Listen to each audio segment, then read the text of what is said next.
한 주간도 여러분의 삶에 좀 하나님의 동행하심이 있기를 바랍니다. 저희가 계속 매일 사무엘상 말씀을 묵상하고 있습니다. 그런데 이 사무엘상 말씀 보면서 정말 하나님의 함께 하시는 은혜가 이 다윗에게 함께한 것처럼 우리에게도 정말 그 은혜가 있기를 원하는 그런 소망감이 생깁니다. 한번 따라합시다. 거짓에 속지 말고 지혜롭게 대처하라. 오늘 거짓에 속지 말고 지혜롭게 대처하라는 말씀으로 제가 하나님 말씀 나누기 원하는데요, 우리가 사울과 이 다윗, 이 두 인물을 생각해 보면서 제가 느끼는 단어들을 한번 생각해 봤습니다. 그게 뭐냐 하면, 첫 번째로 이 사울은 두려움이 많은 자였어요. 그가 왕으로 하나님의 부르심을 받고 또 기름 부음을 받았지만 그는 늘 마음에 두려움이 있었다는 것입니다. 그래서 그 두려움으로 인해서 많은 사람을 힘들게 하고, 또한 그가 그의 두려운 모습 때문에 하나님께 버림받고, 또한 그가 하나님을 두려워하기보다는 사람들을 두려워하고, 또한 그가 하나님 앞에 온전히 인정받지 못하는 삶 가운데 이 두려움이 얼마나 안타까운 것인가, 이것을 생각해 봅니다. 오늘 우리가 예배드리면서 우리의 마음 가운데 모든 두려움이 예수님의 이름으로 떠나가기를 원합니다. 여러분 마음에 다 두려움이 있어요. 걱정이 있어요. 근심이 있어요. 그러나 하나님께서 오늘 우리의 마음이 예배하는 가운데 주님의 마음으로 채워지기를 원합니다. 사울은 두려워하는 자였습니다. 그러나 다윗은 담대함이 있는 자였습니다. 특별히 이번 한 주간에 사무엘상 한 18장부터 20장까지 한 3장을 제가 이렇게 매일 묵상을 했는데요, 제가 이렇게 혹시 빠지신 분들을 위해서 몇 개 이렇게 요약을 좀 해드렸으면 합니다. 사울은 하나님의 부리시는 그 악령, 하나님이 보내신 것은 아니고 하나님이 허락하신 그 악한 영으로 인해서 너무나 마음에 두려움과 고민과 미움과 막 분노가 치밀어 올랐어요. 그런 그와 반면에 다윗은 하나님의 지혜가 함께했다, 하나님의 지혜가 있었다, 이런 것을 우리가 성경에서 보게 됩니다. 특별히 우리 사무엘상 18장 4절에 있는 말씀을 한번 저희가 쭉 4절부터 보기를 원하는데요,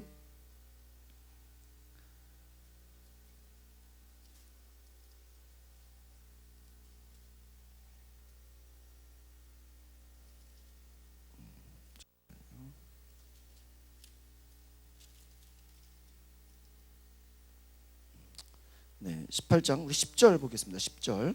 10절 보겠습니다. 시작. 그 이튿날 하나님께서 부리시는 악령이 사울에게 힘있게 내리매 그가 집안에서 정신없이 떠들어대므로 다윗이 평일과 같이 손으로 수금을 타는데 그때에 사울의 손에 창이 있는지라. 아멘. 바로 이 사울의 마음 가운데는 하나님께서 부리시는 악령이 힘있게 내렸다. 악령이 힘있게 내림으로 그가 막 정신없이 떠들어대고 그 마음 가운데 창을 들어서 죽이고 싶은 마음이 있었다는 거예요. 그리고 11절을 한번 또 읽어보겠습니다. 시작. 그가 스스로 이르기를 내가 다윗을 벽에 박으리라 하고 사울이 그 창을 던졌으니 다윗이 그의 앞에서 2번 피하였더라. 우리가 이 말씀 보면서 사울의 마음 가운데는 하나님께서 부리시는 악령이 힘있게 내렸다. 여러분, 이 다윗을 죽이고 싶고 창을 던지고 이 마음이 어디에서 왔습니까? 악한 영에서 왔다는 거예요. 우리가 막 미워하고 질투하고 막 두려워하고 놀라고 무서워하고 공포스럽고 이 마음 가운데 악한 영이 지배할 수가 있다는 거예요. 그 마음 속에 미움이 찾아오고 죽이고 싶은 마음이 찾아오고 분노가 찾아오고 이와 같이 슬픔이 찾아오는 것이죠. 그와 반면에 다윗에게는 어떤 일이 있었습니까? 12절에 나와 있습니다. 같이 보실까요? 시작. 여호와께서 사울을 떠나 다윗과 함께 계심으로 사울이 그를 두려워하지라. 아마 18장의 이 주제는 이 말씀이라고 생각돼요. 여러분, 하나님께서 사울을 떠나서 사울이 왜 떠났습니까? 그가 하나님 말씀을 경멸하고 하나님 말씀에 순종하지 않고 하나님보다 다른 것들을 두려워하고 하나님 알기를 우습게 알고 하나님을 경멸했기 때문에 하나님이 그를 선택했고 불렀지만 더 이상 그 안에서 머무를 수가 없었던 거예요. 그래서 하나님이 사울을 떠나서 이제 새로운 지도자, 새로운 사람을 준비시키는데 다윗에게 함께 하셨다는 것입니다. 다윗과 함께 하니까 이제 사울이 누구를 두려워합니까? 다윗을 두려워했다. 여러분, 여러분의 삶에 하나님의 함께 하신 은혜가 있기를 바랍니다. 여러분, 하나님이 함께하면요, 하나님 없는 자들이 여러분을 어떻게 한다고요? 두려워할 수 있다. 정말 저는 우리 교회 성도님들이 정말 하나님의 함께 하심으로 담대할 수 있는 그러한 믿음의 그러한 일꾼들이 되기를 바랍니다. 왜 그렇습니까? 하나님의 함께 하심을 경험하라는 거예요. 근데 이 하나님의 함께 하심, 우리가 뭐 임마누엘 여러 가지 고백하지만 이 하나님의 함께 하심이 다윗 가운데 그 생활 속에서 경험되어졌다는 거예요. 여러분, 정말 여러분의 인생 가운데 하나님의 살아계심이 경험되어지십니까? 하나님의 함께 하심이 주변 사람들이 그것을 보고 두려워 떠는 은혜가 있습니까? 저는 여러분 생활 가운데 하나님의 함께 하심으로 말미암아 주변에 하나님을 알지 못하는 자들, 여러분의 가정에, 여러분의 친구들이 정말 저 사람에게는 하나님이 함께하는 사람이야, 정말 저 사람에게는 하나님이 계셔, 저 사람 건들면 큰일 나, 그 정도로 두려워할 만큼 여러분이 세상을 두려워하는 것이 아니라 세상이 여러분을 두려워할 수 있는 그런 하나님의 함께 하시는 은혜가 있기를 바랍니다. 그러니까 어땠습니까? 사울이 사울이 왕인데 다윗을 두려워했다. 왜 두려워했다는 겁니까? 하나님이 함께 하시기 때문에. 그래서 바로 다윗에게 하나님이 함께 하시니까 왕도 두려워했다. 여러분, 여러분이 세상을 두려워할 필요가 없는 것이, 세상이 여러분을 두려워해야 되는 거예요. 우리가 돈 쫓아다니고 물질이나 명예나 권력을 쫓아다닐 필요가 없는 거예요. 그들이 오히려 우리를 어떻게 해야 돼요? 두려워해야 돼요. 왜요? 우리에게 하나님이 함께 하시니까. 여러분 안에 모든 두려움들이 하나님이 함께 하신다면 정말 떠나가는 줄 믿습니다. 여러분, 세상을 두려워하고 겁나고 무서워하고 주눅들고 그 모든 것들이 우리 가운데 정말 하나님이 계신가, 내 안에 하나님이 계신가, 그 하나님을 내가 지금 경험하고 있는가 묵상해 보시기 바랍니다. 14절을 한번 읽어보겠습니다. 시작.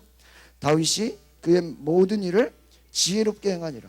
여호와께서 그와 함께. 여러분, 사무엘상뿐만이 아니라 요셉도 그렇고요, 다니엘도 그렇고요, 이 구약에서 하나님께 쓰임받는 사람들의 특징은 뭔지 아십니까? 하나님이 그와 어떻게 했다고요? 함께 있었다는 거예요. 형통하다는 것이요, 그냥 뭐든지 다 뭐 승승장구로 성공하고 잘 된다, 그런 의미가 아니에요. 고난 가운데 가더라도, 어려움 가운데 가더라도 하나님이 함께 하시면 그 고난을 담대히 어떻게 하는 거예요? 이기는 거예요. 하나님이 함께 하면은 오늘 보니까 14절에 모든 일을 어떻게 했다? 지혜롭게 행하니라. 그러니까 여러분, 하나님을 함께하는 역사가 일어난다면 여러분의 일 가운데, 여러분이 학업이나 직장이나 사업이나 가정이나 모든 일에 뭐가 있다고요? 지혜가 있다라는 거예요. 여러분, 정말 하나님의 지혜를 간구하시기를 바랍니다. 저는 우리 교회가 하나님의 지혜를 갈망하는 그런 교회가 되기를 바랍니다. 여러분이 지혜는요, 많이 배웠다고 어떤 학식이 많아서가 아니라는 거예요. 누가 주시는 거예요? 하나님이 주시는. 오늘 다윗이 14절에 보니까 모든 일을 어떻게 했다? 지혜롭게 했다. 여러분, 교회 봉사도 마찬가지입니다. 전도도 마찬가지예요. 저희가 오후 예배 때마다 계속 전도왕들 세미나 듣고 보니까 공통점을 발견했어요. 제가 수요 예배 때도 말씀드렸지만 다 하나님께서 뭘 주셨다? 지혜를 주셨다는 거예요. 정말 전도할 수 없는 사람이라고 포기한 사람들을 어떻게 한 거예요? 복음을 전하는 거예요. 저 친구는 정말 지옥 가기로 다 사람들이 얘기할 것 같은 보이는데도 그 사람을 전도하는 거예요. 왜 그래요? 하나님이 지혜를 주셔가지고 한 번 찾아가고 두 번 찾아가고 세 번 찾아가고. 요즘에 우리가 전도하면서 이제 50대 중반 이상들은 이게 소금 전도를 하면은 다 받아가요. 60대는 다 받아가. 또 이제 우리가 제가 지난주도 말씀드렸지만 분점이 생겼어. 가양 흑염소. 그래가지고 거기서 늘 소금이 앞에 써져 있어. 제가 매일 지나가면서 저게 나와 있나 안 나와 있나 확인을 해. 그래가지고 이번 한 주에 또 이렇게 전도하셔가지고 저한테 이렇게 또 상담이 왔어요. 신기한 건 그 상담 받은 분이 저랑 두 번 얘기하고 나서 금요기도회를 또 오시더라고. 그러니까 하나님께 얼마나 감사합니까? 문화교실 오시는 어머님도 저랑 1시간을 얘기했어요. 그러니까 우리가 정말 지혜롭게 대화하고 수단 어떤 방법이 됐든지 그들에게 접촉점을 만들면, 상담을 했든 뭐 사랑학교를 하든 어머니 대학을 하든 무엇을 하든 접촉점이 만들어지면 대화하게 되고 복음이 들어갈 수 있다는 것을 기억하시길 바랍니다. 우리가 지혜를 구해야 돼요. 젊은 사람들이 전도지를 안 받아가잖아요. 그래가지고 저희가 기도하면서 마음 가운데 뻥튀기 과자로 전도를 해야 되겠다. 그래가지고 한봉대를 위해 막 준비를 해놨어요. 그래서 수요일 날 우리가 교회 앞에서 안 하고 비가 막 내리는데도 권사님하고 이렇게 이 주변을 한번 싹 돌았어요. 아이들도 만나고 경로당도 찾아가고 아이들이 다 받아가요. 그러니까 지혜가 필요한 것이죠. 앞으로 우리가 더 많은 지혜가 필요한 줄 믿습니다. 저희가 교회로 억지로 나오라는 게 아니에요. 관계전도에 그냥 친근감을 주는 거예요. 서비스하는 거예요. 어차피 자주 볼 거니까. 그러니까 여러분, 우리가 하는 모든 일에는 우리의 생각과 우리의 노력과 우리의 방법이 중요한 것이 아니라 무엇이 필요하다? 하나님의 지혜가 필요하다라는 거예요. 그래서 여러분의 하는 일 가운데도 다윗이 모든 일을 지혜롭게 한 것처럼 하나님이 함께 하시면 여러분의 인생에 지혜가 있기를 바랍니다. 그래서 어려운 문제가 기도하고 하나님이 아이디어를 주시면 그것이 해결되어지고, 여러분 난관과 두려움 속에서 하나님이 지혜를 주시면 그 모든 것이 해결되어지는 은혜가 있기를 바랍니다. 그래서 하나님이 함께 하신 바로 다윗의 지혜가 있어요. 15절의 말씀을 또 읽어볼까요? 시작. 사울을 다윗이 크게 지혜롭게 행함을 보고 그를 두려워하였으나. 그러니까 다윗이 지혜롭게 행함을 보고 두려워하였다. 그러니까 여러분, 우리에게는요, 하나님이 지혜를 주시면 다른 사람들이 안 된다고 하는 일도 우리에게는 하나님이 지혜를 주면 될 수 있어요, 없어요? 있다라는 거예요. 여러분, 불경기라고 해서 모든 사업이 다 안 되는 건 아니라는 거예요. 오늘날 교회가 어렵고 부흥이 안 된다고 해서 모든 교회가 다 문 닫는 건 아니라는 거예요. 하나님이 지혜를 주시고 하나님이 은혜를 허락하시면 잘 되는 데도 있고 부흥하는 교회도 있다 없다? 있다라는 것이에요. 그러기 위해서는 우리가 하나님께 지혜를 구하고 하나님의 함께 하신 은혜가 있기를 바랍니다. 오늘 찬양하면서 이렇게 우리가 다 같이 일어나서 찬양하니까 좋아요, 안 좋아요? 좋죠. 우리가 이 찬양하는 목적은 무엇인지 아십니까? 하나님의 함께 하신 우리의 삶 가운데 뭐 하는 거예요? 경험하는 거예요. 우리 옆에 있는 분에게 인사합시다. 다음 주부터는 예배 일찍 나옵시다. 10분 전에 나오세요. 10시 반에 그냥 찬양이 바로 들어가 버려야지. 30분 동안 찬양. 여러분, 우리가요, 교회가 이 개신교회가 종교개혁을 하면서 이 말씀 중심으로 갔잖아요. 근데 여러분, 정말 예배라는 거는요, 우리가 먼저 하나님께 찬양과 경배를 드리는 거예요. 원래는요, 헌금도요, 설교 끝나고 하면 안 되고, 원래 예배 제대로 하려면요, 헌금도 미리 드려야 돼요. 들어오면서 여러분 다 헌금 바구니 넣으시고 들어오셔야 돼요. 원래는 준비된 마음. 그래서 여러분, 우리가 충분히 하나님을 예배하고 찬양하면 하나님의, 여러분, 하나님의 말씀을 들으면서 우리가 그것을 양식으로 삼는 거예요. 오늘날 많은 교회들이 하나님을 예배하고 찬양하고 경배하는 것보다는 그냥 말씀 듣고 가는 것에만 핵심을 가져요. 그래서 많은 교인들이 뭐 설교만 듣고 가면 되지, 뭐 축도 전에 그냥 빠져나가면 되지, 이렇게 생각해. 안 되면 그냥 어디 뭐 설교만 다운받아서 들으면 되지. 여러분, 그게 예배가 아니에요. 여러분이 정말 준비된 마음으로 와서 정말 복장도요, 집에서 제일 깨끗한 옷 입고 오시기를 바래요. 옆에 있는 분들의 의상을 한번 보세요. 얼마나 집에서 가장 좋은 옷을 입고 오세요. 여러분, 결혼식 갈 때 어때요?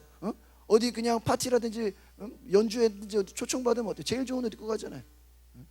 왜 그렇습니까? 하나님을 예배하는 것이기 때문이에요.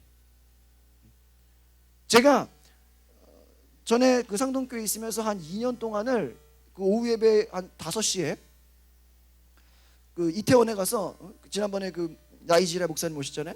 그 교회에 한 1년 반을 제가 가서 찬양을 같이 했어요. 근데 이 흑인들 예배 드리는 걸 제가 보니까 깜짝 놀랐어요. 보통 우리가 막 그냥 길에서 이태원에 지나다니는 흑인들 보면 무섭고 막 옷도 막 그냥 맨날 그냥 청바지 입고 다니고 그냥 좀 이렇게 약해 보이는데, 교회 올 때는요 장난이 아니에요. 제가 예전에 사진 찍어 놓은 것도 있고 영상도 많이 있거든요. 그분들이요 엄청나게 그냥 온갖 그냥 꾸밀 수 있는 최대한으로 다가요. 왜 그런지 아십니까? 그게 사람들에게 보이고 무슨 패션쇼 하려고 오는 게 아니에요. 거의 이 흑인 예배 목사님은요, 설교할 때 하얀 양복을 입어요. 구두도 백구두예요. 피부는 검지만. 그리고 오시는 분들이 그 옷이나 이런 게요 막 거의 금색 아니면 은색 의상들이. 근데 그게 왜 그런지 아십니까? 그분들이 예배가 한 2시간이 넘어요. 많을 때 3시간까지 가요. 찬양도 한 1시간 하고 설교 1시간 듣고 기도가 1시간 정도 해요. 기도하고 찬양하면서. 그리고 음식을 싸워가지고 이렇게 먹으면 5시에 예배 시작하면 8시쯤 끝나요. 근데 그분들이 왜 그렇게 막 최대한의 그렇게 해오냐 보니까 그분들의 그 민족성에는 뭐가 있냐면 예배라든지 이런 그 하나님을 만나는 자리는 신을 만난다. 이해가십니까? 우리가 신을 눈에 보이지 않지만 하나님을 내가 대면한다라는 생각으로 오는 거예요. 그러니까 자기가 할 수 있는 최대한의 준비를 해가지고 교회 온다라는 거예요. 근데 안 그런 교회들도 많이 있죠. 뭐 그냥 반바지로도 오고 그냥 나시티 하나 걸치고 오고. 근데 우리가 마음 가운데는 뭐예요? 사람들에게 보이기 위한 것이 아니라 하나님 앞에 내가 그러한 모습으로 내가 정말 내 최고의 모습으로 하나님을 만나겠다. 여러분 정말 이 예배가 하나님을 경험하는 예배가 되기 위해서는 정말 여러분이 사모하는 마음으로 정말 전심으로 믿음으로 나아가시기를 바랍니다. 그래서 하나님이 주시는 그런 은혜를 경험하시라는 거예요. 막 마음의 두려움이 떠나가고 여러분의 하는 모든 일이 지혜롭게 행함으로 인해서 여러분의 일들을 보고 주변 사람들이 막 두려워하는 거예요. 다른 사람들은 다 안 되는데 저 사람이 하는 건 저 사람이 손을 잡으면 돼? 안 되는데 여러분이 하나님의 지혜를 통해서 함께 하신 은혜가 나타난다라는 거예요. 15절 맞습니다. 17절을 한번 읽어보겠습니다. 17절 시작. 사울이 다윗에게 이르되 내 맏딸 메랍을 내 아내로 주리니 오직 너는 나를 위하여 용기를 내어 여호와의 싸움을 싸우라 하니 이는 그가 생각하기를 내 손을 그에게 대지 않고 블레셋 사람들의 손을 그에게 대게 하리라 함이라. 이제 여기서부터 뭐가 시작되냐면요, 사울이 이 자기의 창을 던져서 다윗이 죽지를 않고 자꾸 던져도 피해, 가까운 데 던져도 안 맞아. 하나님이 보호해 주시니까 창을 던져도 안 맞아. 그러니까 나중에 어떻게 하냐면 전쟁에 내보내서 죽이려고 하는 거예요. 이제 지금부터 뭐가 되냐면 오늘 설교의 제목이 거짓에 속지 말고 지혜롭게 대처하라는 것인데 이제 여기서부터 사울 왕이 거짓으로 속임수로 다윗을 죽이려고 한다는 거예요.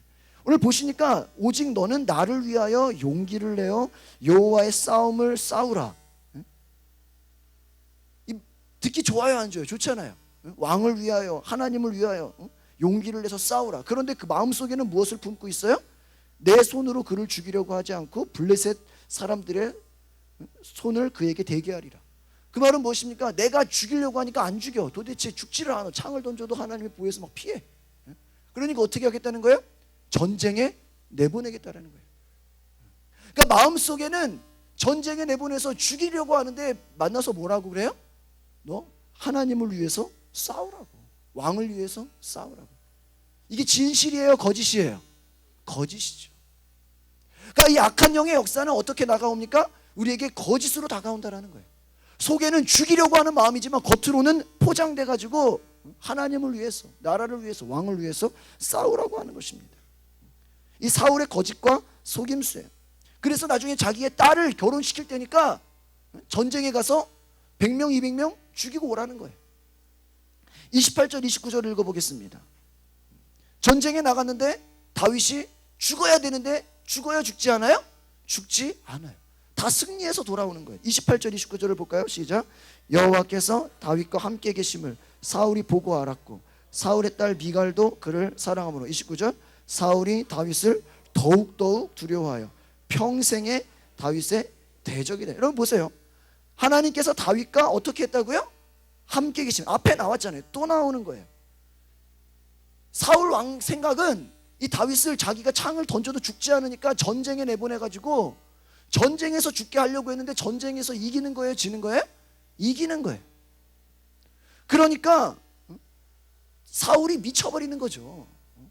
미워 죽겠는 거죠. 자기가 죽이려고 해도 안 죽어요. 전쟁에 내보내면 다 이겨버려. 왜 그렇습니까? 보니까 바로 하나님이 다윗과 함께 계셨다. 그러니까 여러분 이걸 생각해야 돼요. 실제로 사울은 다윗이 두려운 게 아니에요. 다윗은 소년이에요. 소년. 어려. 충분히 그냥 나가서 죽어야 되는데도 다윗이 무서운 게 아니라 다윗 뒤에 있는 누가 무서운 거야? 하나님이 무서워요. 그러니까 여러분 우리가 왜 담대하고 왜 두려워하지 말아야 되냐면 우리가 겉으로 볼 때나 우리의 외모나 우리의 실력이나 우리의 배경이나 우리의 가진 것으로는 얼마든지 남들 보기에 무시당할 수 있어요. 그러나 우리 뒤에 누가 계시면 하나님이 함께 계시면 그것 때문에 사람들이 어떻게 된다?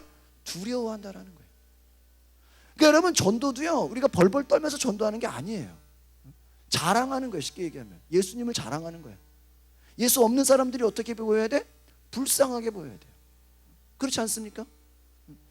예수 없이 돈만 쫓아다니고 명예만 쫓아다니고 권력만 쫓아다니고 사람 쫓아다니고 세상에 노예가 된 사람들이 불쌍하게 보여야 돼. 우리는 그것에 별로 신경을 안 써야 돼. 그러니까 여러분, 그와 같이 하나님께서 다윗에게 함께 하시기 때문에 사울이 다윗을 그냥 두려워한 게 아니라 29절에 뭐라 그래요? 더욱 강조를 써가지고 두려워했다. 그래서 아예 평생 대적이 되었다라는 거예요. 그러니까 여러분, 30절 또 보겠습니다. 30절 시작. 블레셋 사람들의 방백들이 싸우러 나오면 그들이 나올 때마다 다윗이 사울의 모든 신하보다 더 지혜롭게 행하며 이에 그의 이름이 심히 귀하게 되니라. 여기 또 나와 있죠. 다윗이 사울의 모든 신하보다 어떻게 했다고요? 더 지혜롭게 행했다.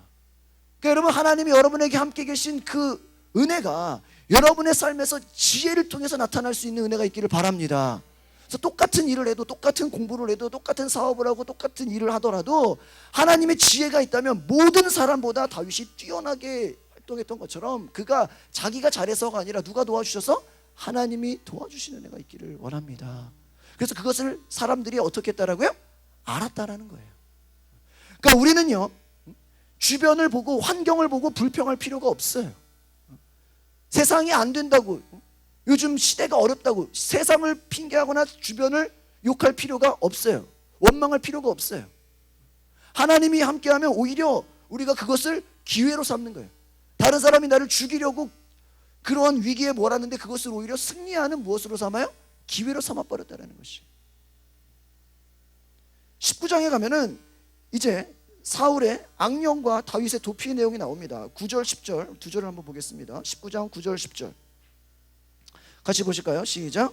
사울이 손에 단창을 가지고 그의 집에 앉았을 때 여호와께서 부리시는 악령이 사울에게 접하였으므로 다윗이 손으로 수금을 탈 때 사울이 단창으로 다윗을 벽에 박으려 하였으나 그는 사울의 앞을 피하고 사울의 창은 벽에 박힌지라 다윗이 그 밤에 도피하며. 여러분, 사울에게 또 뭐가 임해요?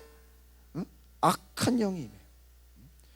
악령이 사울에게 또 임하니까 다윗이 이 사울 왕을 마음 편안하게 해주려고 악기를 연주하는데 거기다 대고 단창을 또 던져요.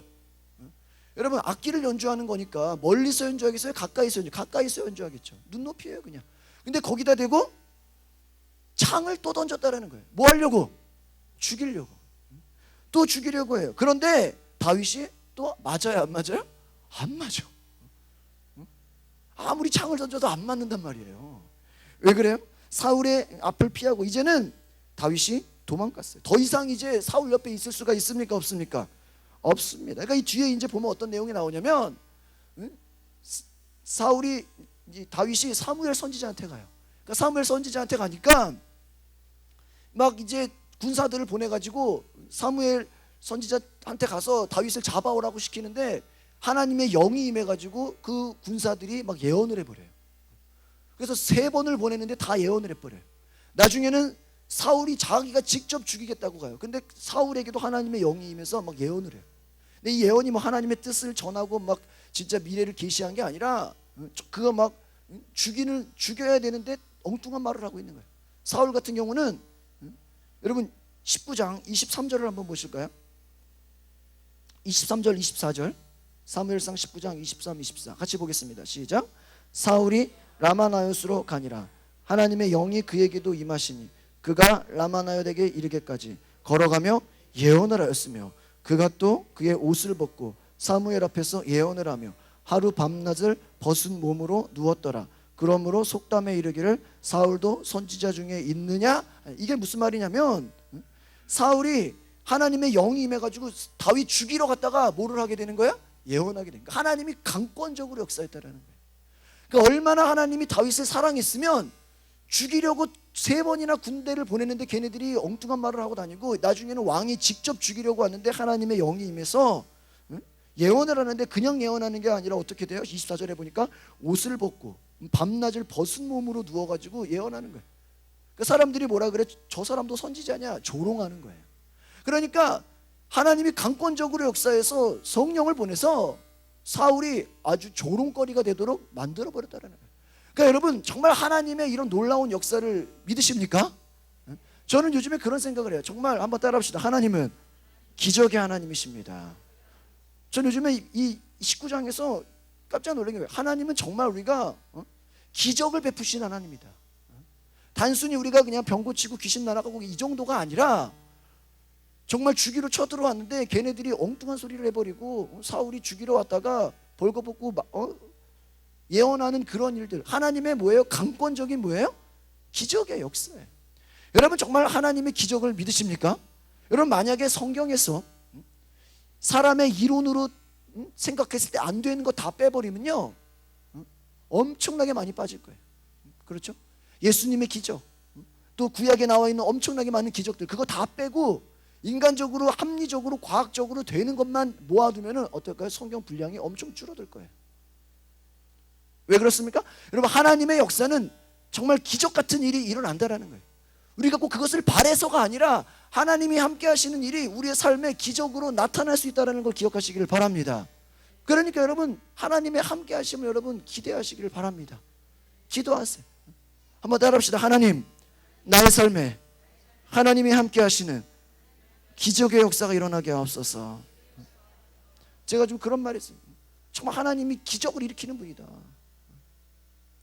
정말 여러분, 우리의 인생 가운데 불가능한 일들, 안 되는 일들, 누가 죽이려고 하고 정말 위협 다가올 때 그것을 극복하게 하는 하나님의 강권적인 역사가 여러분 있다는 것을 기억하시길 바랍니다. 그래서 오늘 이 사울의 악령과 다윗이 계속 도망가는데, 이제 오늘 마지막 20장을 보면은 다윗이 항변을 합니다.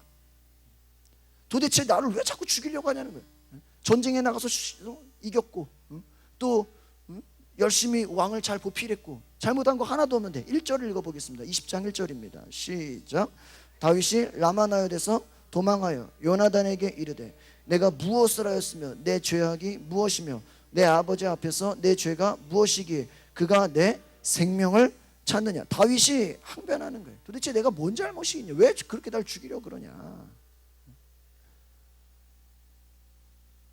2절을 한번 읽어보겠습니다. 시작. 요나단이 그에게 이르되, 결단코 아니라 내가 죽지 아니하리라. 내 아버지께서 크고 작은 일을 내게 알리지 아니하고 행하지 아니하니니 내 아버지께서 어찌하여 이 일을 내게 숨기리요. 그렇지 아니하리라. 여러분, 여기서 이제 오늘 제 설교의 제목에 해당되는 이 말씀이 나오게 돼요. 요나단은요 좀 단순해요. 요나단과 다윗을 제가 좀 비교해 드릴 거예요. 20장에서 요나단은요 좀 순진해요. 단순하다는 거죠. 조금 지혜가 약해요. 2절에 보니까 다윗은 지금 죽도록 지금 사울이 악신이 들려가지고 자기를 죽이려고 계속해서 죽여서 지금 자기가 도망가고 있는데, 결국 사무엘한테까지 갔다가 쫓아오니까 나중에 요나단을 만난 거예요. 친구로 맺었으니까. 그런데 요나단이 뭐라 그런지 아십니까? 너가 죽지 아니하리라. 내 아버지께서 크고 작은 일을 나에게 알리지 아니하고는 행하지 아니하느니 내 아버지께서 어찌하여 이 일을 내게 숨기려. 그러니까 요나단이 볼 때 절대로 사울 왕이 다윗을 죽이지 않을 것이다 얘기한다는 거예요. 그런데 다윗이 3절에 고백합니다. 같이 읽어보겠습니다. 시작. 다윗이 또 맹세하여 이르되, 내가 내게 은혜 받은 줄을 내 아버지께서 밝히 알고 스스로 이르기를, 요나단이 슬퍼할까 두려운즉 그에게 이것을 알리지 아니하리라 함이라. 그러나 진실로 여호와의 살아계심과 내 생명을 두고 맹세하는 나와 죽음의 사이는 한 걸음. 지금 요나단, 너는 사울 왕이 안 죽일 거라고 생각하고 있는데 지금 다윗이, 지금 내가 볼 때는 죽음, 한 걸음만 가면 나는 죽음이다. 지금 나는 죽음의 위기 가운데 나와 있다. 이 현실적인 얘기라는 거예요. 여러분, 요나단은요 참으로 순진했고요, 다윗은 현실적이었어요. 여러분, 오늘 제 핵심이 여기서 나와요. 앞부분은 하나의 그냥 배경이에요. 여러분들 1절에서 다윗이 사무엘로부터 왕이 될 사람으로 기름 부음을 받은 사람이었어요. 그러니까 나중에 왕이 될 준비되는 사람이었어요. 그런데 권력을 잡기 위해서 다윗이요, 뭐 쿠데타를 일으켰다든가 사울을 몰아내기 위해서 어떤 뭐 전략을 세웠다든가 그런 것은 없었습니다. 다윗은 하나님의 때에 자신이 왕이 될 것을 알고 있었지만 그가 그냥 사울의 신하로서 이스라엘의 그냥 군인으로서 자기에게 맡겨진 책무를 성실히 감당했다라는 거예요. 그러니까 다윗이 어떠한 사울 왕을 탐내서 그 자리를 그냥 올려가려고 마음에 악함을 품거나 복수하려고 하는 그런 마음은 없었다라는 거예요. 그냥 마음에 선함만 있었다라는 거예요. 그런데 이제 요나단이 2절에서 사울이 요나단에게 하나님의 살아계심을 두고 다윗을 죽이지 않겠다고 맹세를 합니다. 이 19장에 보면은 요나단이 사울의 왕에게 왜 다윗이 죄도 없는데 그렇게 죽이려고 하냐, 막 왜 아버지가 범죄하려고 합니까? 그렇게 책망을 합니다. 19장 6절을 한번 읽어보겠습니다. 6절. 19장 6절을 한번 읽어보겠습니다. 시작. 사울이 요나단의 말을 듣고 맹세하되 여호와께서 살아계심을 두고 맹세하거니와 그가 죽임을 당하지 아니하리라. 사울이 뭐라 그랬어요? 요나단 아들한테 하나님의 살아계심을 두고 뭐한다? 맹세한다. 내가 다윗을 죽이지 않을 것이다. 그러니까 그 말에 대해서 요나단은 그냥 순진하고 단순하게 어떻게 했어요? 그냥 바로 믿어버렸다라는 거예요. 이해가십니까?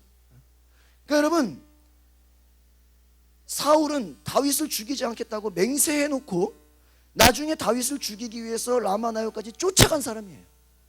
그러니까 그 맹세가 진실이에요? 거짓이에요? 거짓이죠. 요나단은 그것을 봤어요? 못 봤어요? 못 봤다라는 거예요. 그냥 아버지의 말을 그냥 액면 그대로 뭐 했어요? 믿었다라는 거예요. 그러니까 뭐예요? 단순하고 순진하다라는 거예요. 요나단과 다윗의 차이가 이해가십니까? 그래서 요나단은 사울이 다윗을 죽이려고 했던 사실, 죽이려고 했다면, 아버지가 다윗을 죽이려고 했다면 아들이 나에게 말했을 것이지 그렇게 말하지 않았기 때문에 다윗을 죽일 마음이 없을 것이다, 이렇게 생각했다는 거예요. 그러니까 여러분, 요나단과 다윗 둘 다 하나님의 사람이고 그가 하나님을 사랑하는 사람이고 하나님의 구원을 외치는 사람이지만 요나단은 뭐가 부족해요? 지혜가 부족하다는 거예요. 이해가십니까? 사울의 말을 그냥 액면 그대로 믿어버렸어요. 그 마음속에 악한 영이 막 득실거리고 그 마음 가운데 거짓을 말하는 것을 알아요? 몰라요? 모른다는 거예요. 그러니까 여러분, 제가 정리해드리면 우리 마음 가운데 하나님의 지혜가 임하면 그 사람의 마음속까지도 알 수 있다 없다? 있다라는 거예요. 요나단은 알았어요? 몰랐어요? 몰랐다라는 거예요. 그냥 속은 거예요. 만약에 다윗이 요나단의 말만 믿었다면은 그래? 정말 안 죽인다 그랬어? 그러면은 그냥 그렇게 안일하게 생각했다면 나중에 다윗이 어떻게 됐을까요? 죽었겠죠. 다윗이 뭐라 그럽니까? 요나단처럼 순진하지 않았다라는 거예요. 이 말은 무엇이냐면 사울이 자기를 죽이려고 하는 그 현실을 직시했다라는 거예요. 그러니까 여러분, 지혜라는 것은요, 허무맹랑한 얘기를 하는 게 아니라는 거예요. 현실을 정확하게 보는 거예요. 우리 가끔 기독교인들이 뭐 믿음을 얘기하고 막 어떠한 기적을 얘기하고 하나님의 역사하심을 기대하면서 현실을 정확하게 못 보는 경우가 있어요. 이해가십니까? 우리가 믿음이 있다고 해서, 우리가 신앙이 있다고 해서 무조건 현실을 안 좋은 것도 다 좋다 이렇게 하는 건 아니에요. 나쁜 사람을, 착한 사람을 이렇게 말하는 건 아니라는 거예요. 우리가 긍정적으로 말하고 적극적으로 좋은 얘기를 하지만 현실은 어떻게 봐야 된다? 정확하게 봐야 된다는 거예요. 하나님의 지혜라는 것이 그냥 무조건 긍정적이고 다 안 좋은 것도 좋게 포장하고 이런 것이 아니라는 거예요. 영 분별을 할 수 있다는 거예요. 그 속에 악한 것까지도 볼 수 있는 그런 지혜가 있기를 바랍니다. 그러니까 여러분이 지혜가 있다는 것은 좀 더 현실적이 되는 거예요. 그렇다고 현실에 끌려가거나 현실을 두려워하는 것은 아니다라는 거예요. 이해가십니까? 그러니까 오늘 여러분이 생각하기를 바라요. 제가 이제 치유 상담을 공부해 보면 어떤 얘기가 있냐면 직면이라는 얘기가 있어요. 직면이 뭔지 아십니까? 치유 용어인데 상처를 많이 받거나 두려움이 있거나 공포감이 있는 사람들은요, 회피하려고 그래요. 이해가십니까? 누가 나를 상처 준다? 도망가려고 그래요. 어려운 현실이다, 내가 피해버리려고 그래요. 도망가면 해결되는 줄 알아. 그게 해결이 아니에요. 여러분, 자살하는 사람들 현실을 어떻게 하는 거예요? 도피하는 거예요. 나 혼자 죽으면 끝나는 거야. 근데 생각해 보세요. 자살하면 다 끝나요? 가족들이 잘 죽었다 그래요? 아니잖아. 평생 가족들은 내가 지키지 못해서 죽었다고 생각하면서 가슴 아파하고 그래서 자살은 뭐 타살이다라는 얘기가 있어. 가족들은 평생 죄책감을 가지고 살아. 주변 친구들은. 무슨 말입니까? 현실을 정확하게 본다라는 거예요. 현실을 정확하게 진단하고 현실을 보고 직면해버리는 거예요. 도전해버리는 거예요. 피하는 게 아니라는 거예요. 상처가 많은 사람들의 특징이 뭔지 아십니까? 현실을 정확하게 보지를 못해요. 그래서 문제가 돼요. 제가 이제 요즘 상담한다 그래가지고 하루에 한 몇 시간을 상담을 해요. 요즘 이게 목회보다 상담이 재밌어. 이게 새벽 기도하는 것보다 상담이 하루 종일도 하겠어요. 이게 이제 기질인 것 같아요. 빨리 여러분 사람을 보내셔란 말이에요. 이번에 저기 남 권사님이 우리 다른 분을 소개했는데 그분이 저한테 아들 목사님 만나봐야 될 건데 언제 시간 되십니까? 예약 잡혀. 여러분 이제 만나기가 어렵다니까. 신방 가는 걸 감사하게 생각해야 돼. 이제 막 사람들이 찾아와요. 홍보도 안 했는데, 명함도 안 나왔는데. 근데 여러분 제가 상담할 때 하는 기법이 뭔지 아십니까? 현실을 정확하게 어떻게 하는 거야? 보라라는 거야. 제가 지난번에도 얘기했잖아요. 남편이 뭐 예를 들어 뭐 폭력하는 남편이다. 그렇게 해서 이혼했어. 그러면은 두 번째 결혼할 때는 어떤 사람만 찾을까? 폭력을 휘두르지 않는 남편만 찾다가 결혼하고 나니까 도박하는 남편인 거야. 현실을 정확하게 못 보는 거죠. 자기가 상처를 받았으니까 그거 하나만 해결되고 딴 사람 찾다가 더 이상한 사람 만나는 거예요. 그러니까 여러분 이 지혜라는 것은 뭐냐면 현실을 정확하게 볼 수 있는 그런 눈이 열리기를 바랍니다. 안 좋은 걸 안 좋게 봐야죠. 사기꾼을 사기꾼으로 봐야죠. 그래 안 그래요? 도둑놈을 도둑놈으로 봐야죠. 그래 안 그래요? 살인자를 살인자로 봐야죠. 무조건 미화시키는 게 아니라는 거예요. 그래서 제가 오늘 여러분에게 말씀하고자 하는 핵심은 오늘 이 부분이에요. 앞부분에 우리가 하나님이 함께, 이거는 제가 주중에 했던 부분이에요. 안 나온 사람도 있으니까 서비스를 한 거고, 오늘 이 핵심은 이 부분이에요. 여러분들, 요나단은 현실을 정확하게 보지 못했다. 다윗은 현실을 정확하게 봤다. 그러니까 여러분, 그렇다고 우리 현실을 봤다고 해서 막 부정적이 되고 막 믿음을 잃어버릴 그게 아니라는 거예요. 이 두 가지가 약간 현실과 이상의 그런 어떠한 갈등, 이렇게 얘기하는 사람들도 있는데, 현실은 정확하게 보지만 하나님의 관점으로 어떻게 해라? 보라는 거예요. 이해가십니까? 그래서 다윗은 요나단처럼 순진하지 않았어요. 그래서 사울이 자기를 죽이려고 하는 현실을 정확하게 봤어요, 못 봤어요? 봤다라는, 그것을 그래 안 죽이겠지 뭐 이렇게 생각하지 않았다라는 거예요. 자신을 좋아하는 요나단에게 사울이 오히려 그것을 숨긴다, 그렇게 말했다라는 거예요. 사울 왕이, 여러분 사울 왕이 자기 아들 요나단이랑 다윗이 친한 거 알아요, 몰라요? 알죠. 그러니까 다윗이 볼 때 사울 왕이 그거 다윗 죽인다고 요나단한테 얘기하겠어, 안 하겠어? 거기까지 생각했다라는 거예요. 그러니까 여러분, 지혜가 있다라는 것은 한 번 더 생각하는 거예요. 그 속까지 생각하는 거예요. 그래서 여러분, 전도할 때도요, 우리가 하나님의 지혜가 필요한 게 뭔지 아시죠? 현실을 정확하게 봐야 돼요. 그 사람들이 뭐가 필요한지 정확하게 봐야 돼요. 우리 입장으로 보면 안 되는 거예요. 다윗은 사울이 요나단에게 그러한 계획을 말하지 않은 것이 오히려 요나단이 나중에 슬퍼할 것을 걱정했다는 거예요. 그래서 요나단은 다윗을 죽이려는 그 사울의 의중을 잘 몰랐어요. 그러니까 다윗은 사울의 의도를 꿰뚫고 있었다. 그래서 죽음의 위협을 느꼈다는 거예요. 그래서 오늘 3절에 말하기를 나와 죽음의 사이는 한 걸음뿐이다. 나는 지금 죽기 일보 직전이다. 자기의 현실을 어떻게 했다? 정확하게 봤다라는 거예요. 다윗은 하나님의 살아계심과 요나단의 생명을 두고 맹세하면서 자신과 죽음 사이에는 한 걸음뿐이라고 말합니다. 이 말은요, 사울이 자신을 죽이려고 혈안이 되어 있기 때문에 극심한 죽음의 위협을 느끼고 있다는 거예요. 그 나중에 어떻게 되는지 아십니까? 이것을 검증하려고 그래요. 요나단은 야 그냥 괜찮아, 그냥 좋은 게 좋은 거야, 이렇게 갈 뻔했는데 다윗이 뭐라고 하는지 아십니까? 어떤 다윗과 사울이 만나는 모임이 있어요. 그곳에 내가 안 나가겠다. 안 나갔을 때 사울 왕이 다윗을 찾을 때 다윗이 없는 것을 보고 화를 내고 분노하면 나를 죽이려는 것이고, 내가 없다고 해서 날 찾지 않고 그냥 내버려 두면 나를 죽이려고 하는 것이 아니다. 뭐를 하려고 하는 거예요? 검증을 하려고 한다는 거예요. 이해가십니까? 그러니까 여러분, 하나님의 지혜가 있으면 이 사람이 사울이 정말 나를 죽이려는지 안 죽이려는지 이거를 뭐 하려고 한다? 검증하려고 한다는 거예요. 그냥 못 모르고 갔다가 어떻게 돼요? 죽임을 당할 수가 있죠. 그러니까 여러분, 오늘 우리가 기억해야 될 것은 하나님이 함께 하시는 이 은혜라는 것은 현실을 정확하게 보고 지혜롭게 대처하고 검증을 할 수 있는 지혜가 있기를 바랍니다. 그래서 여러분들이 무작정 그냥 믿지 말라는 거예요. 무작정 좋게만 몰아보지 말라는 거예요. 정확하게 현실을 보면서 하나님의 지혜를 가지고 따져보라는 거예요. 오늘 우리가 마지막으로 제가 또 한 가지 더 추가로 말씀드리면, 다윗과 요나단 사이에 이 관계를 보면 하나님이 그 사이에 계셨다는 것이 중간중간에 계속 말씀하고 있어요. 특별히 20장 13절의 말씀을 한번 읽어보겠습니다. 13절 같이 읽어보겠습니다. 시작. 그러나 만일 내 아버지께서 너를 해치려 하는데도 내가 이 일을 내게 알려주어 너를 보내어 평안히 가게 하지 아니하면 여호와께서 나 요나단에게 벌을 내리시고 또 내리시기를 원하노라. 여호와께서 내 아버지와 함께 하신 것 같이 너와 함께 하시기를 원하노니. 하나님께서 뭐 하기를 원한다? 함께 하시기를 원한다.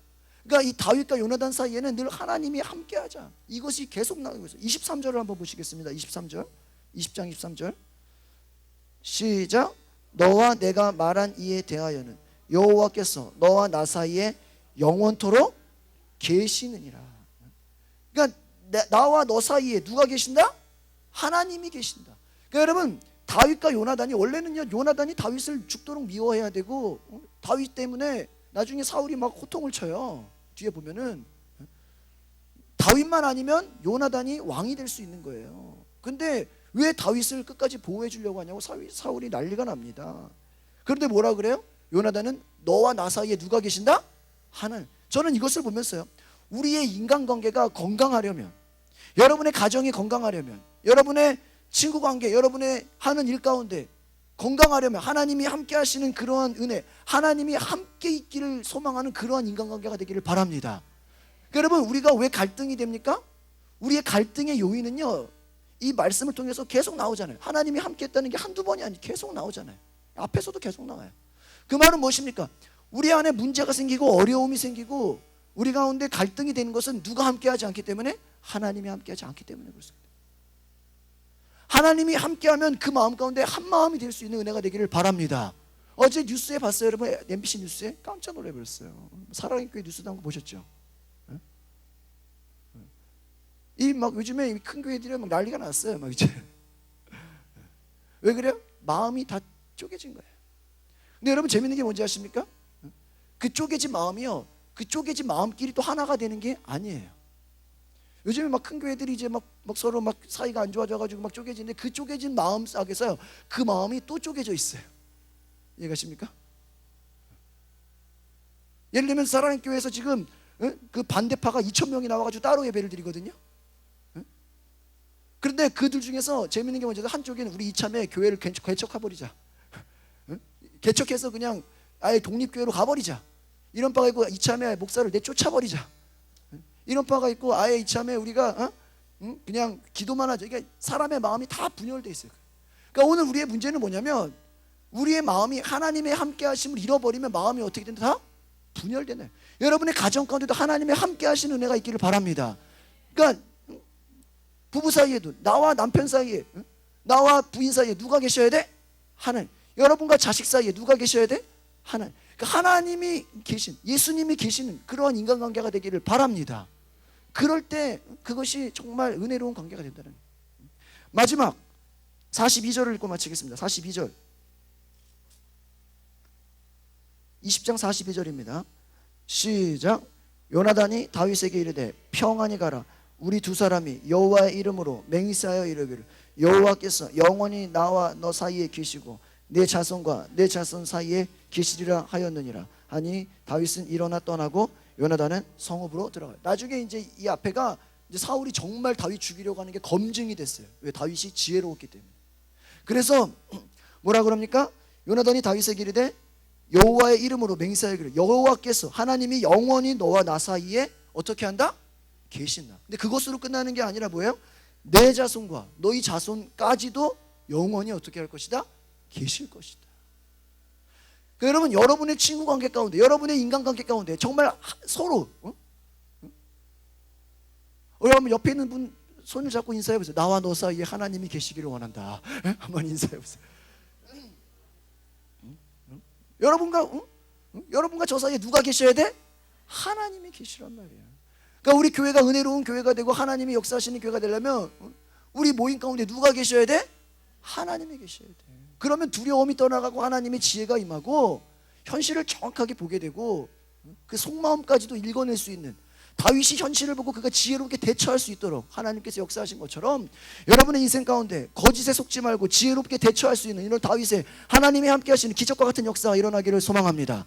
기도하겠습니다. 거룩하신 하나님, 오늘 우리의 삶 가운데 사울이 끊임없이 두려워하고 다윗은 담대하였고 사울은 악한 영에 시달려서 다윗의 지혜를 부러워하였지만 다윗에게 하나님이 함께 하셨기 때문에 그가 모든 일을 지혜롭게 할 수 있었고 모든 일 가운데 하나님의 능력으로 그가 살아갈 수 있게 하심을 감사드립니다. 하나님, 오늘 우리의 삶에 하나님 더 이상 사람을 두려워하거나 이 세상을 두려워하거나 걱정하거나 염려하지 않게 하옵소서. 그래서 우리의 삶에 정말 이제는 하나님의 함께 하시는 역사가 정말 일어날 수 있는 위대한 일들이 우리 가운데 있게 하옵소서. 현실을 정확하게 바라보고 하나님, 우리의 인간관계 가운데, 우리의 가정 가운데, 우리 교회 가운데, 우리 성도들 가운데, 우리의 모임 가운데 하나님이 계셔서 하나님이 계시는 한마음 되게 하시는, 서로 사랑하고 정말 내 이웃을 내 몸과 같이 내 생명과 같이 사랑할 수 있는 그러한 은혜가 있게 하옵소서. 오늘 모든 시간을 감사드리며 예수 그리스도의 이름으로 기도하옵나이다.